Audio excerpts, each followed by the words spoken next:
তিশা, এখন তোমার শরীর কেমন লাগছে? আগের থেকে অনেকটা ভালো লাগতেছে। যাক, ভালো হয়েছে। এখন যেহেতু তুমি একটু সুস্থ আছো, আমি একটু চিন্তামুক্ত হলাম। আরেকটা কথা মন দিয়ে শোনো, তুমি কিন্তু সংসারে কোনো কাজ করবে না। এখন তোমার বিশ্রাম করা প্রয়োজন। আমি সকল কাজ করে রেখেছি, আর দুপুরের খাবারটা রান্নাঘরে রাখা আছে। তুমি একটু কষ্ট করে গিয়ে খেয়ে নিও। আর তুমি না লটকন খেতে চেয়েছিলে, আমি গতকালকেই লটকন নিয়ে এসেছি। আমি তোমার সামনে এনে দিচ্ছি, তুমি খেয়ে নিও। আচ্ছা ঠিক আছে।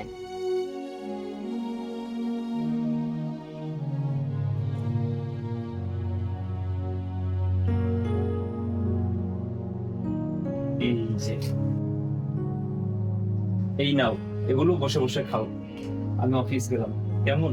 আচ্ছা ঠিক আছে, সাবধানে যাও। আচ্ছা, টাটা।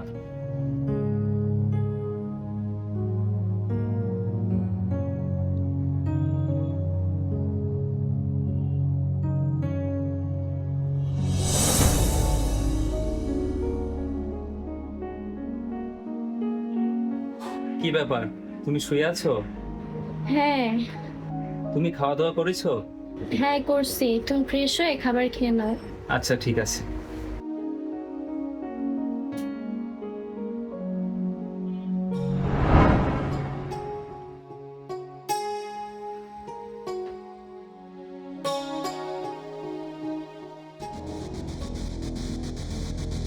আহ ওমা আহ আহ তিশা, তোমার তিশা, আমার পেটে ব্যথা করছে। দেখি দেখি, ওঠো। তিশা, তোমার খুব কষ্ট হচ্ছে, চলো এখনই হসপিটালে চলো।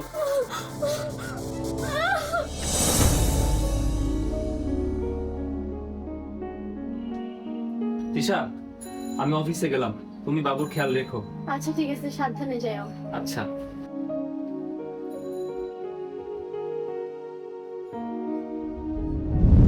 ও ঘুমায় গেছে, এখন যায় ঘরের কাজগুলা করি, অনেক কষ্টে ঘুম পারে না।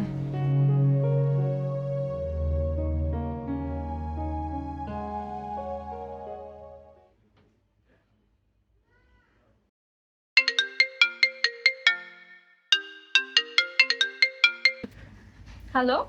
আপনি কি তামিম স্যারের ওয়াইফ বলছেন? জি। তামিম স্যার তো অজ্ঞান হয়ে পড়ে গেছে। কি? হ্যাঁ, তাকে আমরা পদ্মা হসপিটালে নিয়ে আসছি, আপনি একটু তাড়াতাড়ি আসেন। জি আমি এখনই আসতেছি।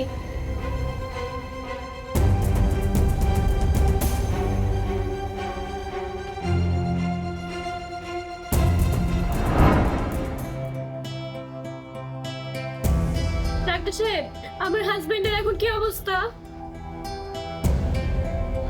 তার হাজবেন্ডের ব্রেন স্ট্রোক হয়েছে, এক সাইড প্যারালাইজড হয়ে গেছে। এখন আর সে স্বাভাবিকভাবে আগের মতো হাঁটাচলা করতে পারবে না। ডাক্তার সাহেব, আপনি এগুলো কি বলতেছেন? আমার স্বামী আর কখনো চলাফেরা করতে পারবে না, তাহলে এখন আমার অবস্থা কি হবে? আচ্ছা, আপনি কোনো চিন্তা করবেন না, আমি মেডিসিন লিখে দিচ্ছি, এগুলো খাওয়ান, আল্লাহ চাইলে ঠিক হয়ে যাবে। এই নিন আপনার প্রেসক্রিপশন।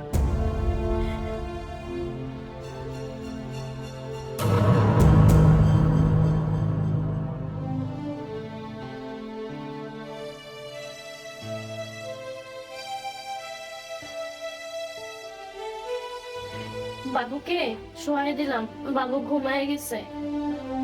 আমি একটু ডাক্তারের কাছে যাই দেখি তোমার ওষুধটা চেঞ্জ কইরা কম দামে ওষুধ আনতে পারি কিনা।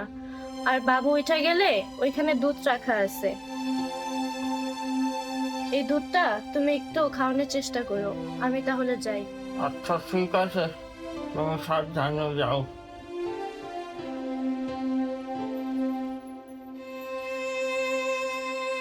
ডাক্তার সাহেব, আজকে 3 মাস ধইরা আমার স্বামী প্যারালাইসিস হয়ে বিছনায় পড়া। আমার যেখানে যা কিছু ছিল সব কিছু আমি বিক্রি কইরা পরে চিকিৎসা করাইছি। এখন যে আমি ওষুধ কিনে খাওয়াবো সেই সামর্থ্যটাও আমার নাই। আপনি যদি এই ওষুধটা চেঞ্জ করে আমাকে কম দামি ওষুধ লিখে দিতেন তাহলে আমি ওকে খাওয়াইতে পারতাম। ডাক্তার সাহেব, আরেকটা কথা, আপনি যদি আমাকে যে কোনো একটা চাকরি দিতেন তাহলে আমি আমার বাচ্চা আর স্বামীকে নিয়ে চলতে পারতাম। আপনি কি সত্যি কাজ করবেন? জি। আমার একজন পরিচিত পেশেন্ট আছে, ওনার বাসায় কাজের লোক লাগবে, আপনি চাইলে ওনার বাসায় কাজ করতে পারেন। আমার কোনো আপত্তি নাই, আমি ওই কাজটা করব। আপনি এই ঠিকানা চলে যাবেন, আর আমি ওনাকে ফোনে বলে দেবো। আচ্ছা ঠিক আছে, আপনাকে অনেক ধন্যবাদ। তাহলে আমি আসি। আসসালামু আলাইকুম। ওয়ালাইকুম আসসালাম।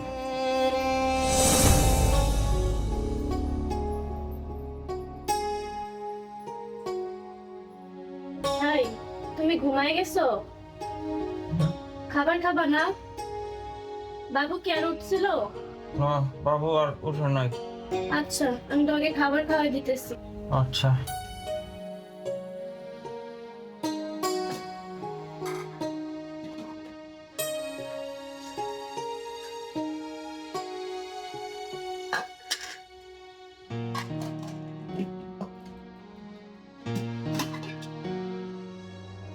পাতিলে এই কটা ভাত আছে, এই কটা ভাত তো ওরই হবে না। থাক, আজকে আমি পানি খাই ঘুমাবো। এই কটা ভাত খাওয়ায়া ওরে ওষুধ খাওয়াই।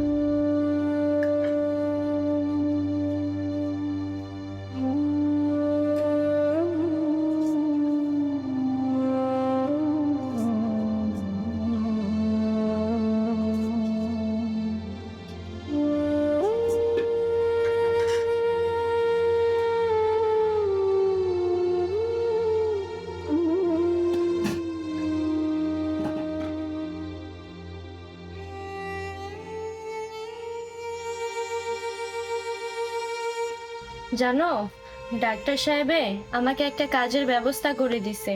তার পরিচিত লোকের বাসায় রান্না বান্না করতে হবে, আর কাপড় চোপড় ধোয়া, ঘর পরিষ্কার করা, এগুলো করতে হবে। তোমার একটু কষ্ট হবে। আমি বাটিতে দুধ রাইখা যাব, তুমি একটু কষ্ট করে বাচ্চাকে খাওয়াই দিও। আমি কখনো কল্পনা করতে পারি না আজকে আমাকে এমন কাটা শুনতে হবে। আমার ঘরের বউ নাকি মানুষের বাসায় কাজ করবে।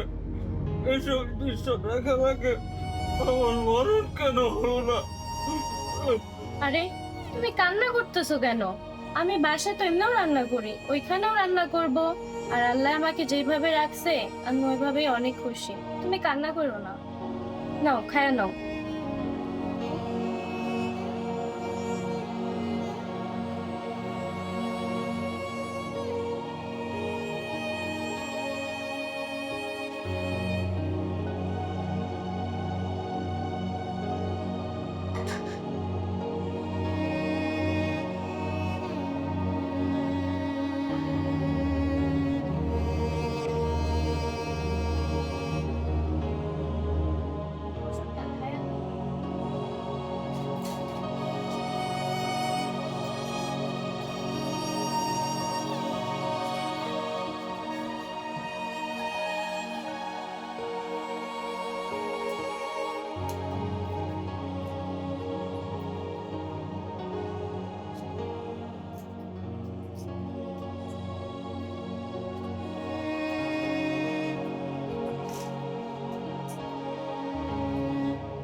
এই খানা, তুমি ভাত খাবা না? আমি পরে খাবো, তুমি ঘুমাও।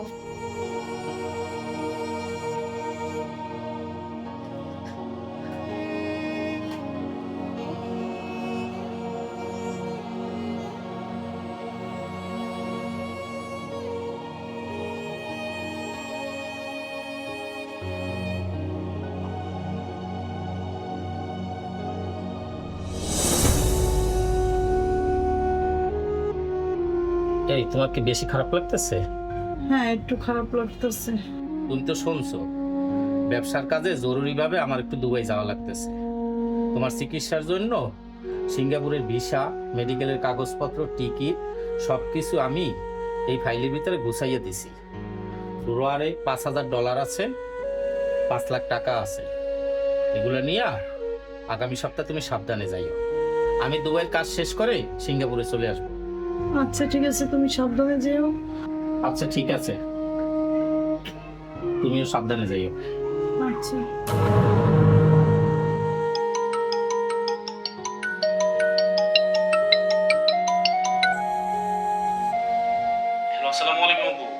ওয়ালাইকুম আসসালাম। আপু, আপনি একটা কাজের মেয়ের কথা বলছিলেন না? একটা কাজের মেয়ে পাইছি, আমি ওকে আপনার বাসায় পাঠিয়ে দিছি। আপনি একটু কথা বলে নিন। আচ্ছা ঠিক আছে ডাক্তার সাহেব। শোনো, আমি ওই বাসায় কাজে গেলাম, তুমি ঘুমাও আর বাবুর দিকে একটু খেয়াল রেখো। আচ্ছা ঠিক আছে, আমি গেলাম তাহলে। সাবধানে যেও।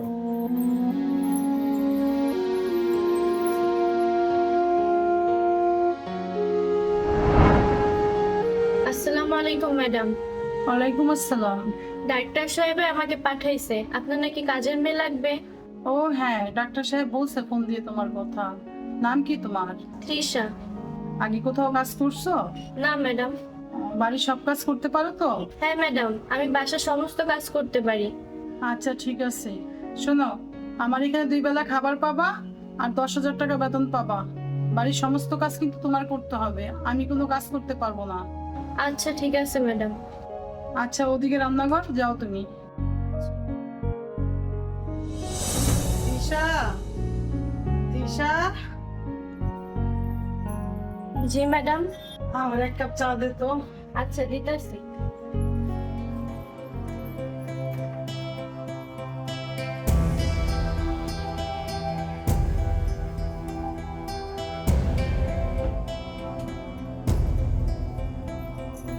ম্যাডাম চা।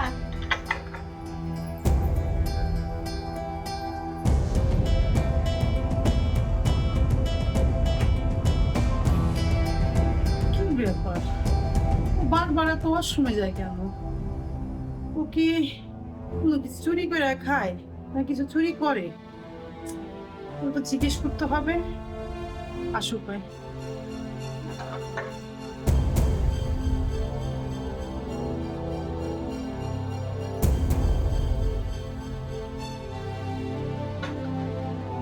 দিশা, দিকে আয় তো। জি ম্যাডাম। আচ্ছা তুই বারবার ওয়াশরুমে যা কি করিস? আমি খেয়াল করছি একটু পর পর তুই ওয়াশরুমে যাস, কারণটা কি? চুরি করে কি বাথরুমে বসে কিছু খাস না চুরি করে কিছু রেখে হোস? না না ম্যাডাম, আমি কিছুই চুরি করি না আর কিছুই চুরি করে খাই না। তাহলে তুই বাথরুমে যা কি করস? ম্যাডাম বিশ্বাস করেন, আমি কিচ্ছু চুরি করি নাই। আমার ছোট একটা 3 মাসের বাচ্চা আছে, বুকের দুধ খায়, ওরে রাইখা আসি তো আমার বুকটা প্রচুর ব্যথা করে, এই জন্য বারবার বাথরুমে যাই। আজকে থেকে তুমি আমার বাসায় আর কাজ করতে পারবা না। ম্যাডাম এগুলো কি বলতেছে? ম্যাডাম দয়া করে আমার চাকরি থেকে না করেন না, আমার বাসায় পঙ্গু স্বামী আর দুধের বাচ্চা, আমি তাদেরকে কি করে খাওয়াবো? তুমি ওঠো, বসো এইখানে। আল্লাহ, তুমি মানুষকে কত রকম কষ্ট দাও।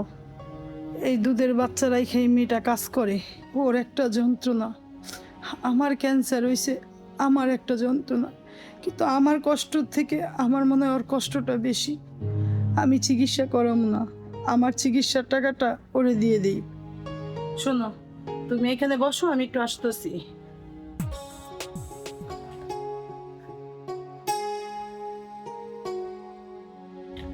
এই নাও। ম্যাডাম এটা কি? এখানে 5 লাখ টাকা আছে, এখান থেকে কিছু টাকা দিয়ে তোমার স্বামীর চিকিৎসা করাবা আর বাকি টাকা তোমার সংসারে খরচ করবা। যতদিন পর্যন্ত তোমার ছেলে হাঁটা চলা না করতে পারবে অতদিন পর্যন্ত তোমার সংসারের খরচ আমি চালাবো। আর তুমি তোমার দুধের সন্তান রেখে কোথাও কাজে যাবা না।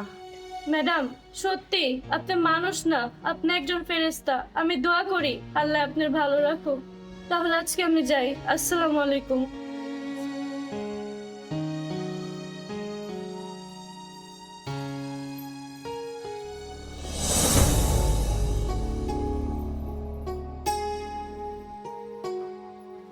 কি ব্যাপার, আজকে এত তাড়াতাড়ি চলে আসলে যে? তুমি জানো আমাদের দুঃখের দিন শেষ, আল্লাহ আমাদের দিকে মুখ তুলে তাকাইছে। কেন, কি হয়েছে? জানো আমি যে ম্যাডামের বাসায় কাম করি না, উনি অনেক ভালো, উনি মানুষ না, উনি একজন ফেরেশতা। ম্যাডামে আমার 3 মাসের বাচ্চার কথা শুই না আর তোমার অসুস্থতার কথা শুই না আমাকে 5 লাখ টাকা দিছে। এই যে দেখো।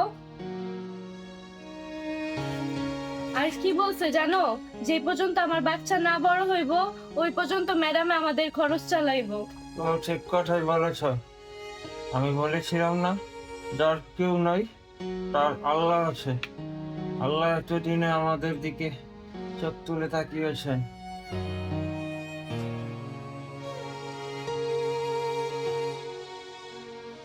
বাবা, এখন থেকে তোর আর একা থাকতে হবে না, এখন থেকে তোর মা তোর পাশেই থাকবে।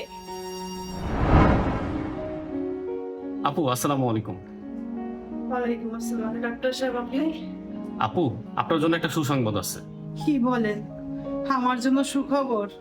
আপু, আগে যে রিপোর্টটা করা ছিল ওই রিপোর্টটা আসলে ভুল ছিল। এখন যেটা করা হয়েছে এই রিপোর্টটা আসলে সঠিক। আপনার কোনো ক্যান্সার হয়নি। কি বলেন ডাক্তার সাহেব? আমার কোনো ক্যান্সার হয় নাই, আমি পুরো সুস্থ। জি আপু, আপনি পুরো সুস্থ। আপু, আপনি কোনো চিন্তা করবেন না, আপনি এখন ঠিকঠাক মতো খাওয়া দাওয়া করবেন, আমাদের শরীর দুর্বলতা আছে এটা কেটে যাবে। এই যে রিপোর্টটা রেখে গেলাম, এখন আমি আসি। আসসালামু আলাইকুম। ওয়ালাইকুম আসসালাম। আল্লাহ, সত্যি তুমি অনেক মহান, তোমার দরবারে লাখো কোটি শুকরিয়া। আমি প্রিয় দর্শক বন্ধুরা, মানুষকে সাহায্য করলে প্রকৃতি তাকে সাহায্য করে।